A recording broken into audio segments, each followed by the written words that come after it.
भैया जी एक 100 रुपए वाली चिकन थाली लगा देना हमारे लिए। 80 रुपए की भैया।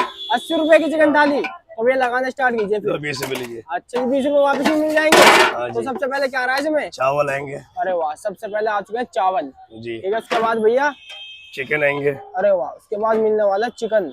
चिकन के कितने पीस आने वाले हैं भैया इसमें? 2 पीस आएंगे बड़े बड़े। अरे वाह भाई, सभी आ चुके हैं हमारे चिकन के पीस।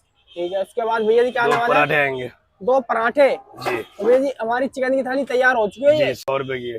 अरे वाह भाई साहब, 80 रुपए की ठीक है। 80 रुपए की है।